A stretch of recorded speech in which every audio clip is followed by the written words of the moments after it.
Princes and Priests. Chapter 6, Lot's Mountain. Eat. Tavia woke Oirion and handed him a chunk of bread folded around the last of the cold meat. She passed such out to everyone, but always to Oirion first. Travis carried one over to Shannon. The little boy offered it up. Shannon knelt and took it, removed the meat, and handed the valuable nutrition back to the child. Travis smiled sweetly before he took the meat and went back to the fire. He sat down next to Theo to eat and began to hum to himself. The boy always seemed to hum the same little song whenever he was happy, like a cat purring. The thought occurred to Raven that it was odd that a deaf child knew a song. You need to eat, Tavia said to Shannon from her place at the fire. Shannon held up the bread he had kept as proof that he was in fact eating. That's not enough, she objected. You have eaten hardly anything at all. A man needs to eat more than just bread and water. Shannon just walked away, out into the trees. She sighed and shook her head, like only a woman can when a man doesn't listen to her, and went to cleaning up. Raven didn't approve of Tavia's concern for the man. He treated her poorly and rudely. But then he realized Shannon treated everyone that way. "This is nice," Ivan said. "to be out of that blasted cave and with something besides beach trash to eat." He sighed, leaned back on his elbows, and seemed utterly at ease in the situation. Raven wished that he could be so light-hearted about all this, but his stomach was so knotted he could barely eat. Shifting where he sat, with the little meal that Tavia had made for him in his hands, he caught himself muttering the dwarven words of empowerment into the food. The words hung there, half said. He had spun back to his youth and habits of that age. Maybe it was the company or the strain of the trip or any other of 1,000 things, but he had not thought back to his abandoned past as much as he had in the last month. He was used to being alone for months on end, in areas so dangerous that all thoughts were of focus and goal. No distractions. They got you killed. He pushed it all away, get to safety, then he could think. The mountains that Dave led them through were barely large enough to be called mountains, but the heat of the sun on this landscape of stiff, gray, angry-looking bushes, tall, spindly pines, and coarse grass made them a much harder hike than the mountains to the north. He knew that on a map they appeared as one range of mountains, but down here hiking through them, they were definitely different. Even the feel of the air was different. "Where are we?" Dave asked Shannon as they rested in the afternoon, sweat running down his face. He wiped at it. Shannon watched the drop of moisture run down Dave's temple. "Lots mountains," Shannon said. "That doesn't mean much to me," Dave said, a little annoyed that Shannon had not correctly given the information he wanted. Shannon met his eyes a moment, as if realizing what he had done. "You are going a bit southwardly. You might aim for the north side of the next mountain." "So you know where I'm headed?" "I followed your trail. You need to be more careful. Oirion is not yet ready to see what you are. He might force the issue." "I can't shield and work at the same time." "I cannot keep hiding what you are doing from him either." Shannon took the little thongs at Dave's throat in his fingers and tugged a little. "You are not using all you have at your disposal. You need to. Not just for Oirion. He is not your biggest problem. If those who hunt us learn who you are, we are both in trouble." Dave didn't want to say anything to that. He knew the power in the choker he wore, and he knew he wasn't using it. The fact that he couldn't take the choker off scared him and had become the source of his fear of Shannon. He looked up at the man he once all but worshipped as the most awesome man alive. He'd once been so proud that he could talk to Shannon while the sailors shrank back in fear. "It's not a power I want to use. I would take it off if I could, but you know that, don't you?" He swallowed hard, a little surprised at himself for being so bold. He'd seen Shannon slit a man from his pubic bone to his chin while holding him up, just for telling Shannon it was sacrilegious to wear the cleric's uniform, as he did. "You could at least tell me what it is?" "It will protect you," he said in Norwood. "Not if Oirion got his hands on it." "Take it off then, David. If you truly think that I would give you something that would harm you in any way, then you know me less than I thought you did." "Or maybe I know you better than you think I do." Dave tested, his heart pounding. Shannon didn't even twitch. He kept the same stone expression that showed nothing. He studied Dave's face, and his look moved down Dave's throat to the choker in question. And yet, for it all, you are still able to stand here and say such. It is not me you fear. All men fear what they don't understand, and Uncle, I don't even know your name. He left it at that, his heart pounding far too hard for him to carry on with any sort of dignity or thought. Let's move, He called to the others and took the lead again before anyone could object. They were either climbing up steep slopes of loose stone or scrambling down the far sides, trying not to send showers of stone down on the people below. It didn't always work, and they were full of bruises and stones, in both their hair and in their boots. The ponies moved slowly over the rocky terrain, slowing the group considerably. As evening drew closer, they all had sore feet and palms from the day's hike. They were glad when Dave found a small stream. It was hidden in the only true greenery that the mountains offered. They stumbled up to the creek and dropped down beside it, stopping for the day. Shannon entered the little clearing last. He looked at them, then turned and left them. Dave was relieved that Shannon didn't mention their earlier talk. He fell back, tired and sore, but glad to be much farther north than they had been at the day's start. Raven unpacked the ponies, but no one bothered to pull out food or do anything more. Exhausted, they just fell asleep where they had dropped. Oirion woke in the night. The moon was up. Silvery streams of light shone down through the trees. It was quiet, except for the creek. He lay still, listening to the gurgling of the water. It seemed loud in the cool night silence. He wondered what had awakened him. Forcing himself not to fall asleep until he knew, he sat up on an elbow to look around, to be sure that everyone was here and all was well. They were all sleeping, even Raven. He lay back down and almost fell asleep, but memories of Jamie came up, jarring him awake. Oirion and Jamie had been partners for 45 years. God, 45 years. He stared up at the night sky. The stars were bright as ever, spanning from one horizon to the other. They were as close as brothers, closer maybe. He was certainly closer to Jamie than any of his true brothers, but then his brothers were nobles, and he was a priest. Now, Jamie was just gone. No, worse, he had been turned and had joined the vampires that they had hunted. Jamie was dead, and in his place was a soulless enemy, one that Oirion questioned if he could kill so easily. It was different when you knew the man that he had been. He rolled over, trying not to think about it. The church had been hunting the warped beasts that were forever altered by the magic of the Mage Wars, and over the past 500 years, they had nearly eradicated the vampires. Many didn't even believe that such things existed anymore, but Oirion knew better. He'd seen them. More than that, it had been his life for the past 33 years to hunt and to fight those things. He was tasked to cut them down, burn their unclean bodies, and hopefully save their lost souls. In all that time, he never thought Jamie would fall. Oirion drew in a deep breath. He couldn't push it away. He felt responsible for the loss of Jamie, and he couldn't help but wonder if he had listened to his friend's ramblings the night before he disappeared, maybe he would have seen the danger. But Jamie could talk, and he did, a lot. When the man found something that was interesting to him, he would go on about it for days. Jamie was a lore master, a healer, and a hunter. Any sort of thing that was about history, anatomy, or the things they hunted would totally consume the man's thoughts until he had exhausted the source of information. He'd have loved this place. Jamie had found a ruin the day before and was headed there in the morning. Oirion had gone after his partner too late. He got there just in time to see Jamie walk away with the old vampire. Oirion felt sickened thinking about it, just as he had then. He pushed himself up and looked for anything to distract himself from the grief. He saw Shannon.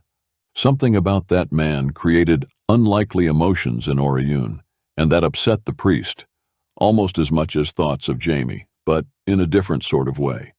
He told himself that it was a spell of some sort. He couldn't imagine that any such emotion was real. Still, Oirion couldn't help but feel awe and some strange form of affection toward that man. It was the sort of thing that one is supposed to feel for his king, his father, or a revered teacher, perhaps, But Shannon was not any of those. He was a stranger who set Oirion's priest wards on fire and caused his instincts to tremble. It wasn't just Oirion who was oddly affected by Shannon. Reven seemed to defend Shannon, even though the cleric had to know as well as Oirion did that there was something very dark about the quiet man. Oirion was sure that Shannon used forbidden magic, but he had no proof. Despite himself, a sort of pride filled Oirion as he looked at Shannon. Shannon was sitting up, leaning against a large rounded boulder at the edge of the camp. He had a book in his hand, holding it as the moonlight fell on him, like some sort of mystic painting of the dark angel Mazikon. He was almost too perfect to be real. Shannon had one foot tucked under his other knee. His hair fell long over his shoulder. He was combing it with his fingers as he read, trying to smooth out the curls. Pertin curls were a thing that Jamie had always wanted to study. The race had hair that would curl when wet, but if it was smoothed out while still damp, it would stay straight until wet again. Jamie had wild curls that he couldn't even begin to tame and had to wear his hair long and tied up. Jamie had been fascinated and a bit envious of the ability to control one's hair. Shannon turned the page and looked up as if feeling Orion's eyes on him. Oirion instantly went defensive and fought the spell. He was sure that it touched anyone who might prove to be a threat. "You know it's unnatural to read in the dark," Oirion said, the thought coming to him as he said it. "I heard that vampires can see in the dark, though." He said it as an accusation. Shannon didn't respond right away, but when he did, he was calm about it, and there was no hard emotion to it. So can elves, dwarves, and Pertons.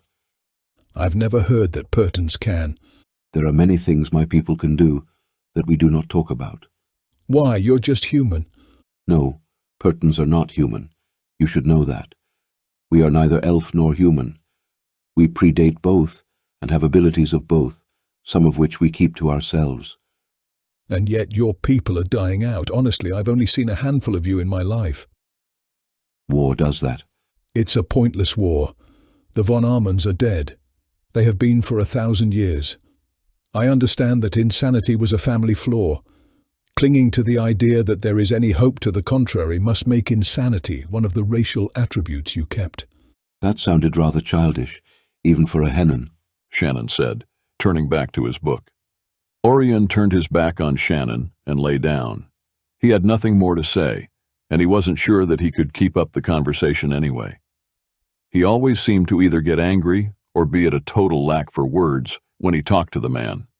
Shannon, implying that he was petty and small, as his brothers and father were, was enough to make him angry on its own. But then, maybe Shannon knew that and said it just to piss him off. It seemed to Oirion, as he fell asleep, that he had heard the name Shannon from Jamie, but when and what about?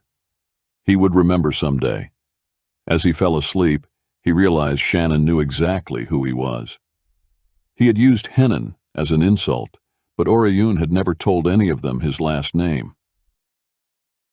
They ate well that morning, thanks to Shannon. The meal was simple porridge, but had fresh berries and a bit of honey in it. They were all rather surprised at how good it tasted. Tavia studied the berries a bit. These are warped. Everything here is warped, Reven said with a shrug. The more we eat things that are so warped, the more it will affect us, Tavia said. Everything here is warped, Reven said again. Dave took over the lead again and continued to cut north and west through the low, rough mountains. They traveled through hills that bordered the north edge of Lot's Mountains, hills smaller than the mountains they had crossed the days before, but no less difficult to travel in. Shale and prickly vegetation made footing difficult and falls painful. They had to take their time and chose paths carefully.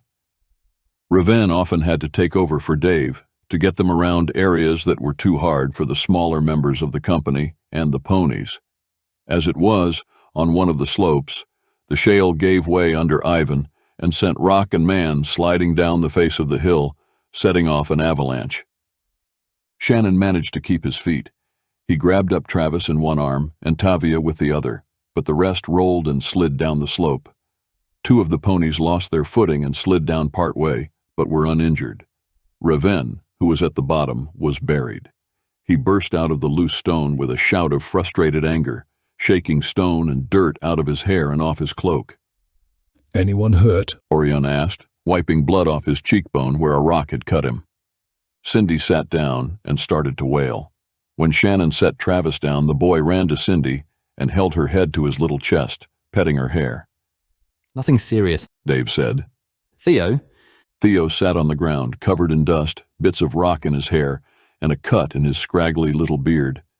He took Dave's offered hand and got to his feet. "We need to camp," Reven said. "My ankle is sprained." Kelly grunted at her torn pants, but said nothing. "Here." Oirion handed over the staff he had used to save himself from the fall. Reven took it, and they began to limp from the rock slide, trying to find some place to camp. They were all moving too slowly. Shannon had them stop to rest while he went to look for a site. Oirion almost argued, but didn't feel like yelling over Cindy's bawling. Theo ignored his wife and just sat on the ground with his head hung low. When neither Yvonne nor Theo paid any attention to her, she went to Oirion and flung herself against his chest.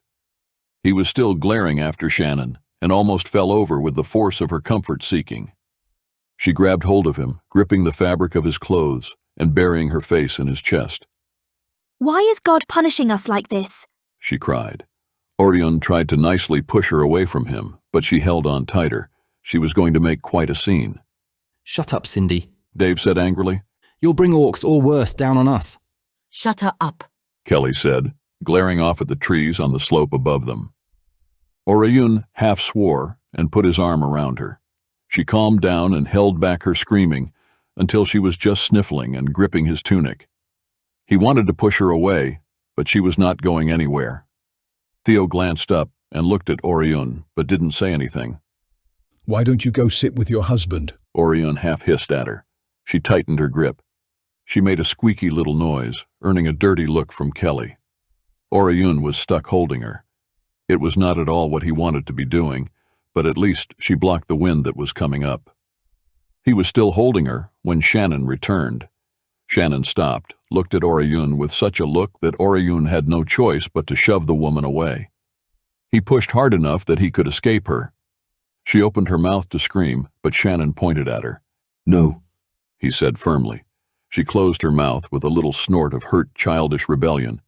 "It is not far to go," he told the others. He led the way without bothering to help them up or aid them at all. They limped along after him, up another little gully, and into a narrow cut of land. It put them out of the wind in a sheltered grove of trees. A small stream trickled along the side wall of the cliffs that met here. The cliffs were low, but high enough to hide them and offer shelter. Shannon had already gathered enough wood for a night's fire, and Kelly saw to it. Tavia held her son close.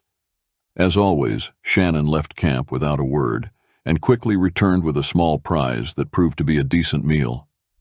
Theo couldn't help but wonder if the little badger-looking animal had been caught using a mage rope and a net.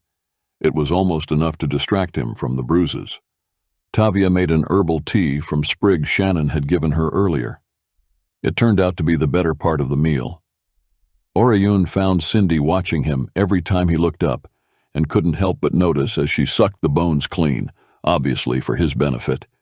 It was one of the most uncomfortable meals he had endured in a long time, and it promised to be worse later, as he couldn't hope to escape her. He chose to go to bed far earlier than his mind wanted, just to put his back to her. He curled up in his blanket and wished the young woman to go back to pestering Theo. He doubted he would sleep, but he dropped off almost as soon as he was settled. He woke up with a bark that jarred him out of sleep. It was not an orc call, but it was something very similar, and it was close. He grabbed for the staff he didn't have, and remembered that he had given it to Reven. He saw Shannon in the dark, shifting to get a hold of an arrow. No one else seemed to be awake. Shannon stood at the side of the camp. The low embers glowed, just enough to see him in the dark of the overcast night. He had a bow in his hand and held an arrow between his fingers. He was focused out into the dark. He was so still, so relaxed. It was hard to be sure it wasn't just Orion's eyes playing tricks on him. It was almost startling how fast Shannon moved. He had the bow up aimed, and an arrow shot, all in one move. The arrow hit whatever it was sent at with a wet thwack. There was a moment's delay, and then something dropped to the ground, uneasily close to the camp. It wasn't the only one. Shannon turned to the other direction, pulling another arrow out of the quiver. He held it as before, his fingers loose on the string, bow down. Oirion saw then that Shannon's eyes were closed as he loosed the second arrow. There was another thunk followed by a thud. Shannon stood again, still and unmoving, firing a third arrow into the darkness. Ivan moved to sit up. A small tumble of rocks just out of camp warned them that they were still not alone. Shannon moved fast and silent, stepping on the big man's chest, keeping him from getting into the line of fire. He had another arrow in between two fingers and his focus beyond camp. Turning, he shot sideways, getting another wet hit. The target grunted once and then toppled, falling on a bush with a crash. Shannon ducked fast and low, snatching up the staff that lay beside Raven and dropping it on Oirion as he crossed the camp in a run. He moved out of the light. Oirion rolled up to his feet with the staff in his hand and ran after him. Oirion went into hunter mode. With the power and magic of his priesthood, he had enough night vision to traverse the forest. He thought the moons had come out to give him such sight. It had never been so strong before. He was bruised and sore, but that was nothing new. He leapt down the ravine, using the boulders and solid stones as side steps. He was down it in a rush, not far behind Shannon. At the base of the wash, Shannon shot another one. It looked like a man at first glance, but it smelled awful and was even taller than Shannon. It toppled as Shannon raced past it, already focused ahead. Oirion caught up to him, and they sprinted across an open slope to the next grove of trees. They both dropped down shoulder to shoulder. Shannon sprang the string on the bow and slid it into the case across his back. He placed his hand on his sword, looked over at Oirion, and nodded sideways to the trees. He held up his hand, fingers up and palm out, and then turned the palm to himself. It was the code for 10. 10? Oirion mouthed. Are you crazy? He asked, making the motion for big, fist down, then turning up and opening. Shannon patted Orion's shoulder, smiled, and then moved, jumping up and over the brush to attack. Oirion had no choice but to follow him, jumping the row of brush before him. Attacking the group of locals, Oirion came down on one, swinging his makeshift staff hard, cracking it against the thing's shoulder. He ducked below a swing and pivoted to drive his elbow into the creature's other side. He backed up his hit with power that crushed the ribs and exploded internal organs. Whipping the staff around and forcing another one back, he pivoted around behind a third. He busted the staff across its back and then dove to clear an attack. Quickly recovering, he spun around, driving his broken staff end into the gut of one of them. He ducked, jumped, but couldn't avoid the next attack. His feet were swept out from under him, and he barely rolled clear of a death swipe from a club. He somersaulted hard and used the motion to his advantage, springing onto his feet. He pulled his sword in a flash, but it was hit with a club and sent flying out of his hand almost as fast as he drew it. He was left with only a dagger, of so little use against these large creatures, he never even considered using it.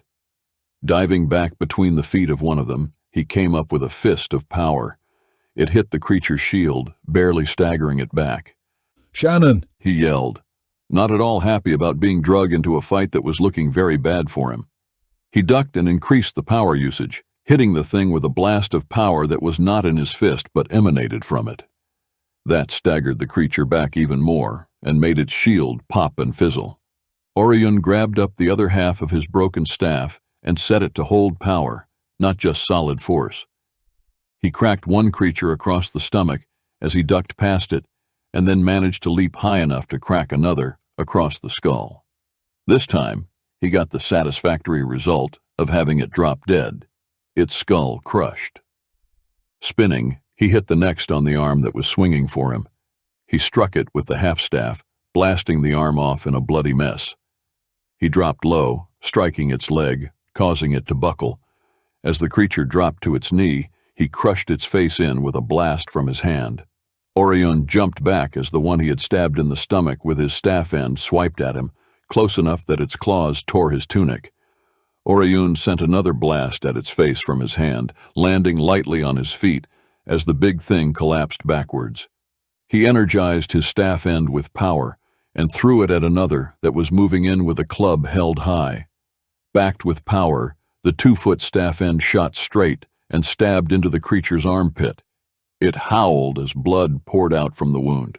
Oirion then threw 2 successive energy blasts at it. The first energy struck its target, causing the creature's shields to fizzle and burn out. The next blast penetrated, crushing its skull. It felt good to drop the thing so neat and clean. He normally kept his wizardry hidden, but here he was throwing power balls, shields, and energizing his weapons more and more. It felt rather good. He was just getting warmed up, and his body felt much better than it had in a great while. But the battle was over. He and Shannon had killed them all, and neither had taken serious injury. Oirion looked around the rather tight battle scene and realized that he had killed 6 of them. There were 5 more that he could see in the immediate area and more off to one side. 10? He asked Shannon. It was 10 when I counted them last, Shannon said with mild amusement. Oirion had no time for a response as a new opponent attacked them. It was huge, looked rather like a giant, pug-faced wild pig, and was being ridden by one of the things they were just fighting. You've got to be kidding me, Oirion yelled as he looked for a weapon. Oirion! Shannon tossed Oirion the dropped sword, even as he backpedaled from the rushing charge, throwing up a shield. The shield, while totally invisible, was powerful enough to take a massive charge that drove Shannon back to the ground, but it also brought the pig monster up short with a bloody nose. It squealed, enraged, and tossed its head. Oirion nearly laughed at Shannon's expression. Clearly, the Pertun had not expected the thing to knock him back. Oirion moved to attack with the sword that had been tossed to him. He charged toward the creature, and then saw its energy shield go up. He had just enough time to turn, but couldn't stop his charge. He spun enough to take the shield hit on his back, but the shock still slammed him with enough force that he was blown forward to his knees, dropping the sword and momentarily seeing stars. His cloak was burned and his hair was singed. As training demanded, he didn't stay there to recover, but moved, rolling to the side. The move saved his life. The pig reared up and came down on the place he had been.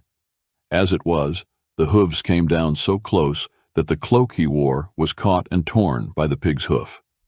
Orion's roll was brought up short by the hoof on his cloak, and he was half pinned down.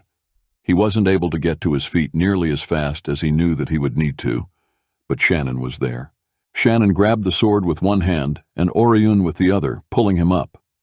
As he pulled Oirion up to his feet, he pivoted so that he and Oirion ended up side by side, shoulder to shoulder.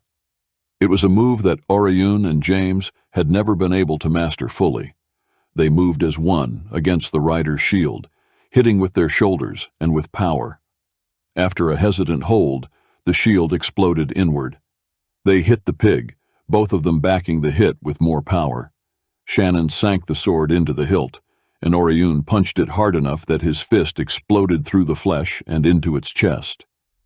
Pivoting out to get clear of the creature's weight, they stood in the exact stance across from each other.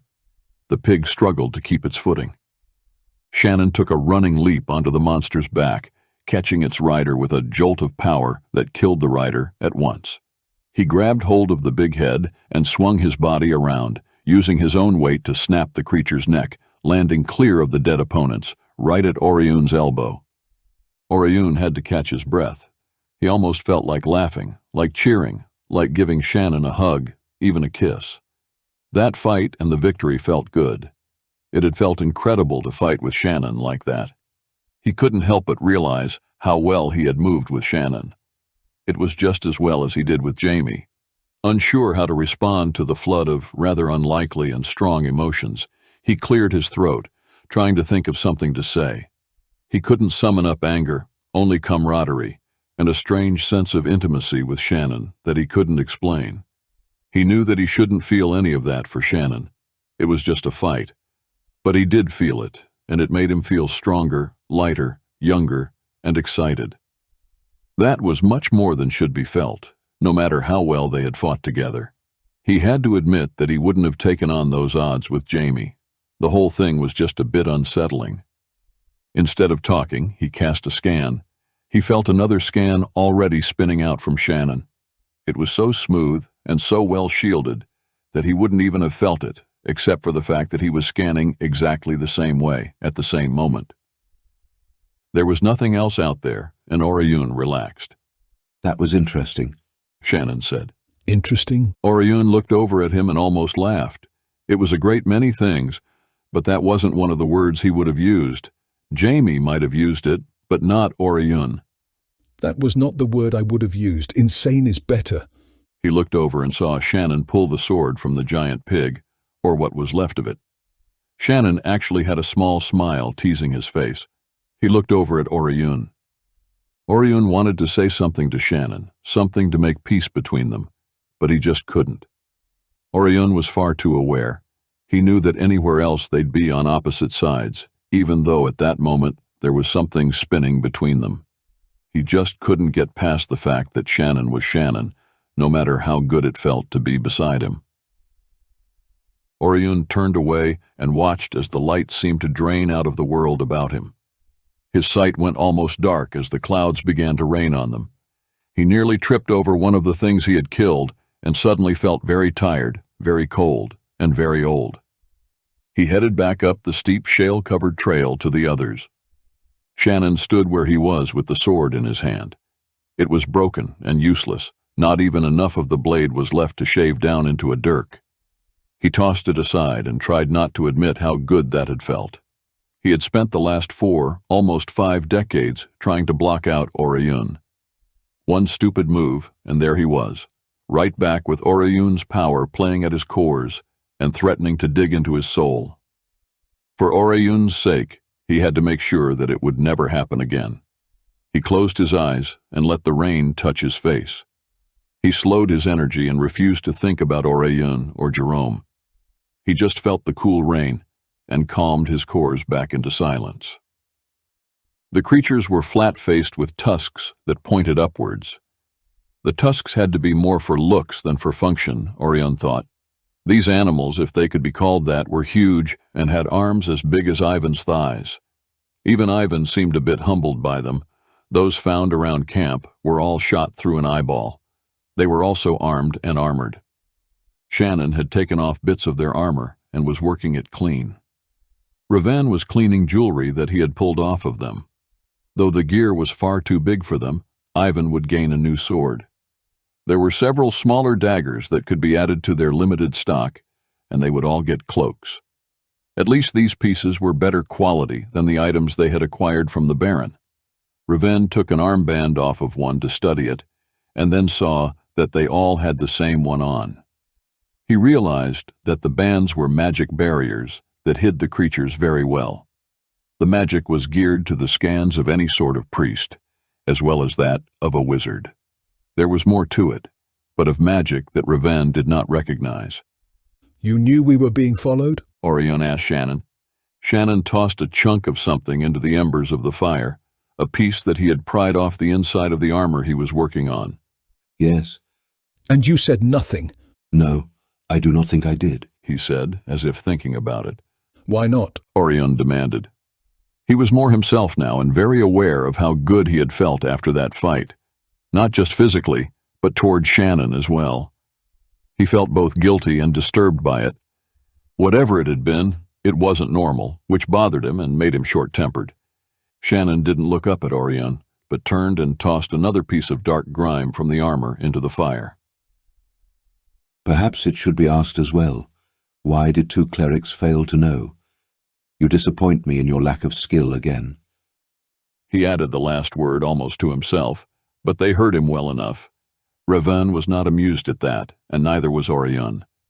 He started to respond when Ivan butted in. I have to agree with them, Shannon. You should have at least had us set up defensively. What if you had failed? They could have all rushed us at once. They would have killed you all, and I would have been on my way, unburdened by slow wit and lack of skill, Shannon said, looking up at the big man, his tone sharp and cold. The camp was very quiet and very still. Travis stood, uncertain what to do, as the rest decided if they were going to fight about it or not. The boy moved and found Dave's lap to hide in. I see you're in a bad mood tonight, Ivan said after a moment. Oirion killed more of them than you did. Hurt your pride a bit, did he? Shannon looked at the Aziran. He had so many responses for that, but the truth was, he did hurt from what Oirion had done, but it had nothing to do with pride. He calmed himself a fraction. It was best for the priest to pull away and choose to be angry and stubborn. Shannon didn't want to talk about it or admit that he was affected by it. The idea was just too terrifying. You have a death wish tonight, Ivan? Shannon asked. You know what? None of us feel up to a fight and we all need to sleep, Dave said. Shannon decided his skill against the number, and he moved. He chose the best option for support and did so very well. Neither of them took injury, and the big fellows are all dead. I don't see what trying to tell Shannon there was lack on your part will gain you.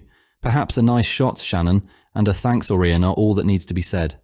Let's drop it and see if we can get some more sleep before morning. I don't think we'll want to stay here.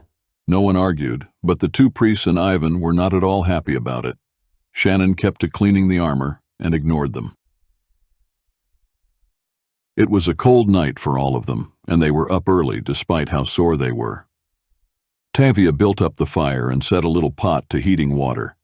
Shannon was gone, but he had left the cleaned armor and other scavenged bits in a pile where he had been sitting. What's his problem? Ivan asked the silent camp. We all try and watch out for each other. Why is he so opposed to being part of our group? He did fight for us. He's still here. And like it or not, we would have starved without him, Dave said. That's why I don't understand, Ivan said. He does his part, but then he's so cold and so arrogant that sometimes I just want to crush that perfect face. Oirion half smiled at that. You and me both, my friend, he said. Ivan shot Oirion a grin. I seriously doubt that Shannon has a friend in the world, and I don't think he wants one, Revan said. But he does seem to have a great sense of duty and honor to him, hidden under the arrogance, if that is actually what it is. I don't think picking fights with him is a good idea. He may just leave, and that wouldn't be so good for any of us. They were quiet again when Shannon returned. He had collected an armload of things off the bodies of the dead, left from the fight he and Oirion had won. He picked out several little belts and tossed them to Revan. Split it up. We will have to move. No one argued with that, although several of them wanted to. The armor that Shannon had cleaned, he gave to Kelly. She was injured from the fall and in pain, yet not saying anything. No one objected to her having the armor. She looked up to nod her thanks, but Shannon had already moved on, putting the other trinkets he had picked up into his pack. They began their daily march with Dave once again in the lead, headed to wherever it was he had found. They crept through the mountains at the slow pace of those who were injured.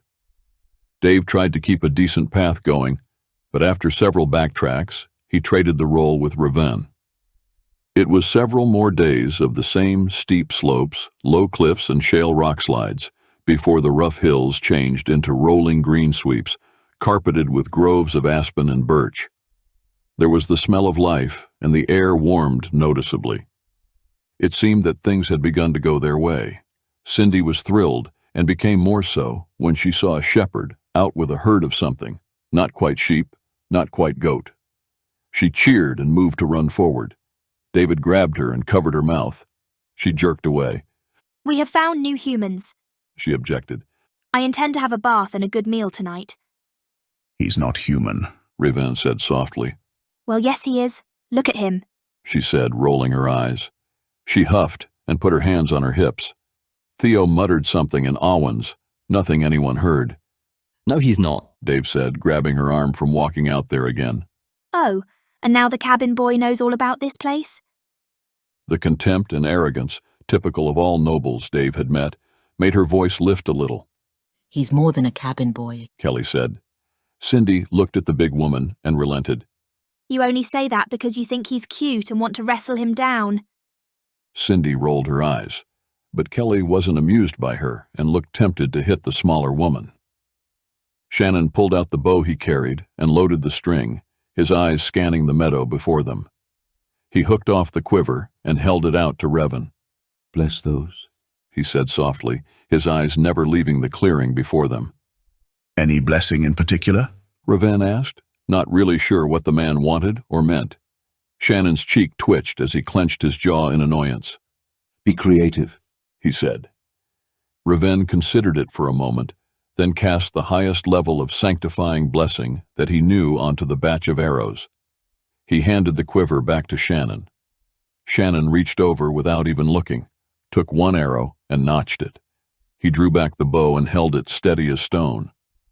That bow will never reach even half the distance, Oirion said, displaying obvious disgust at what he considered a juvenile attempt with the bow. Shannon waited another moment and then released the arrow. He snatched another and fired again before the first arrow had even hit its mark. The first arrow came down, burying itself in the shepherd's back, down to the fletching. Shannon fired a third arrow. The shepherd turned and got the second one in his side. Nice, Raven breathed, impressed at the double heart shot, then flinched as the third went into the eye of another that rose up from the ground. It wasn't alone. There were 3 more that were rising up out of the grass, but Shannon anticipated each. He continued to fire and managed to get an arrow into all of them at a fatal mark. None of them were stopped.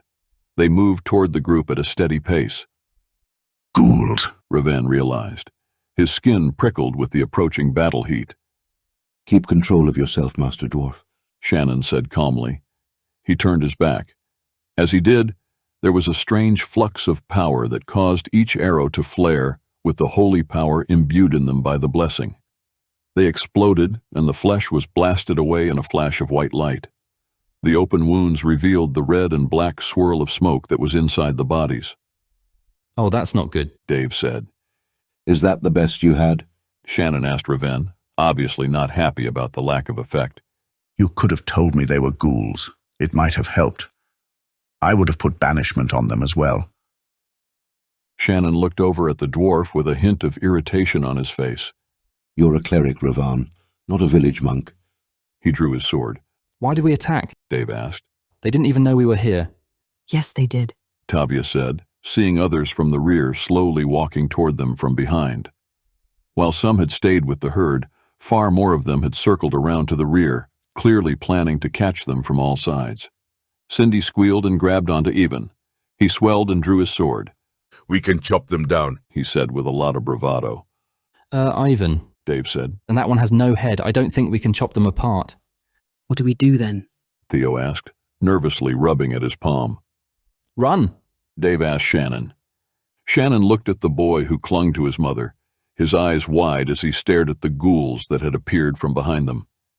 They were half destroyed by time and past battles. They were getting closer all too quickly. They will only follow us, Raven said. Oirion, have you any training in Whitefire? Not much, Oirion said. but enough. Dave, help them. Shannon grabbed Travis in one arm. The rest of you, with me. He stepped into a run with the boy clinging to him. Raven pointed after Shannon, stopping Ivan from staying and fighting with them. Your weapons will do no good. Go and protect the women. Ivan started to object, but when he saw how far ahead Shannon was getting and Cindy falling behind, he ran out after them to help the woman. Oirion looked at Dave. The young man met his look and swore under his breath at Shannon as he drew his sword. He raised power just as Shannon had showed him in the trance lessons he had received as a boy. He never forgot those.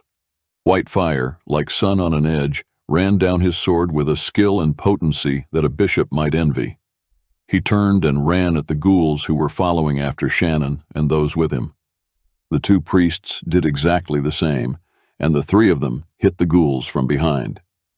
Dave's sword chopped into the head of the one that he ran down.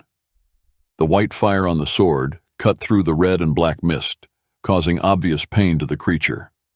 The demon inside the body turned to face him, faster than the possessed body could follow, twisting it like a wet rag.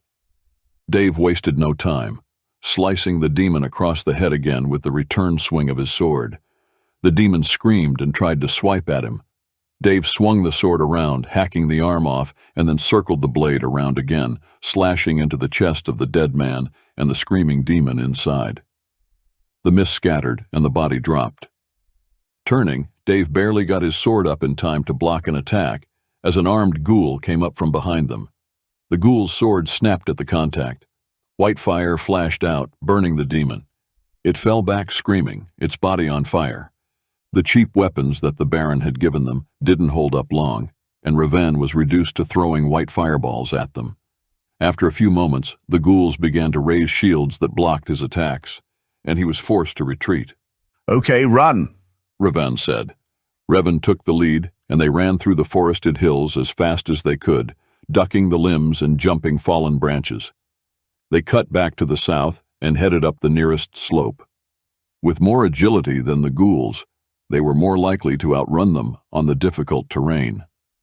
But as they ran, the steep shale gave way. They began to slide toward a cliff lip that wasn't seen until after they hit the loose stone. Reven shouted and flung out power cords, attempting to slow his descent. With a roll, he got a hook of power into the mountain and slid to a stop. Dave cast a very similar spell, one that he had used more than once to catch himself and others from washing overboard. Oirion managed to stop himself without power, clawing at the loose rocks as he slid down the slope. He came to a stop at the brink of the precipice, lying on his back. His feet were dangerously close to the edge, with his arms out in an attempt to keep himself from going over into unknown depths. All he could do was lie there and pant as bits of stone trickled out from underneath him and disappeared over the edge. "I really hate this place," he muttered in Valrine. Dave chuckled a little. Here. He reached his hand down toward the priest.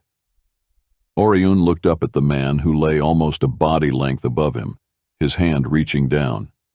He had to decide what he felt about Dave's use of magic. With the cliff just inches away, any shift of weight was all it would take to send him over the edge. He had to consider it fast. "If I move, Dave, I will go over," he said softly. Dave hesitated a moment, then offered a rope of power. It could grab Oirion and pull him up to save his life, but Dave made it clear that Oirion would have to reach for it. It was Orion's choice. Oirion held, unmoving, until shale started to fall down on them, indicating that the first of the ghouls had begun to follow them down the slope. "Come on, Oirion," Dave said. "Now is not the time for this. Just take it." Oirion reached, but it was too late to do anything but just barely touch Dave's rope of power as the avalanche of rocks began falling on them. The entire sheet of shale broke loose and cascaded over the edge with them, on top of it. Reven swore colorfully in Dwarven just as the whole hillside gave way. The fall would have killed normal men, but they all used magic to take the brunt of the shock away, landing on another slope and rolling and tumbling down again. It was the rain of rock on them that was the most painful part. They tumbled backwards and rolled head over heels, slipping and falling down the slope. At the bottom, Dave was jarred to a sudden stop as his head cracked against a rather large tree. He watched for a breathless moment as the ghouls above them began to slide down, oblivious to the injuries that their stolen bodies sustained. Reven grabbed Dave's arm and jerked him up. They scrambled free of the avalanche and headed down the hill. Reven was bleeding from a deep gash on his cheek just above his beard. Dave was cut as well. Blood was running down his face, but now was not the time to worry about it. Getting to their feet, they stumbled onward, ever downhill and southward, until they reached a small gorge that made them have to stop and choose a path. "Do they ever stop?" Dave panted as he leaned on his knees to catch his breath, trying to wipe the blood out of his eye. "No," both Oirion and Reven said in unison. Oirion looked at the dwarf briefly, drew a deep breath, then ran and jumped over the gorge. He grabbed for a hold as the bank he had landed on gave way, dropping rocks and dirt down into the deep, rushing water, at least 50 feet below him. Swinging his weight around, he got past the loose bank and onto the solid ground. Catching his breath, he rolled up and looked back at the other two men. Reven swore under his breath as he looked across to the caved-in ledge and then back to the ghouls who appeared out of the trees behind them. "Here." Dave grabbed him by the back of the shirt and the belt, as sailors commonly did to help each other leap ship to ship or ship to shore. Reven nodded, counted to 3 under his breath, and with all his strength and the help of Dave, he jumped for the nearest section of bank. Oirion grabbed his hand and swung the dwarf clear, even as the light touch of his feet made another section of the undercut ground give way with a loud crash. It left the gorge too wide to be jumped. Dave looked down both ways and could see no other place to cross. He wasn't going to make it. Upstream or down? He asked. No. Oirion held out his hand as far as he dared, with his feet braced as far out as the solid ground would allow. Between the two of us, he said, and then offered a rope of power. It was different than the one Dave made and not at all like Raven's. Dave took it and thought how like Shannon's it felt, smooth and cool, thin yet strong. He gripped it in his hand and cast his own back to Oirion. On 3, Oirion said, as he took a hold of Dave's rope and braced his legs. Raven grabbed the back of Orion's belts, and on the count of 3, they all pulled hard. Dave ran and jumped. Oirion and Raven threw themselves back with all their weight to add to it. With Dave's pull, Oirion stumbled forward a step, dangerously close to the edge, but he was stopped by Dave as he came flying across the gorge, slamming into him. Grabbing each other, they got steadied as the ghouls poured out of the trees at them. Several ghouls went over the edge of the gorge, and 3 tried to jump the span but failed, plunging into the abyss below. Out of breath, Dave, Oirion, and Raven stepped back with relief. Let's find the others. Raven chuckled a little as he brushed off his tunic. He was rather glad that this time they got to just walk away, and it wasn't their job to destroy each ghoul and hunt down their master. Their job right now was simply to survive. Normally, he would be setting up camp right here and would stay and pick them off one by one. Thank you for listening. If you enjoyed this chapter and would like to hear more, please like and subscribe to our channel. It helps more than you know. More chapters are available. Join our Patreon at patreon.com/2ravens801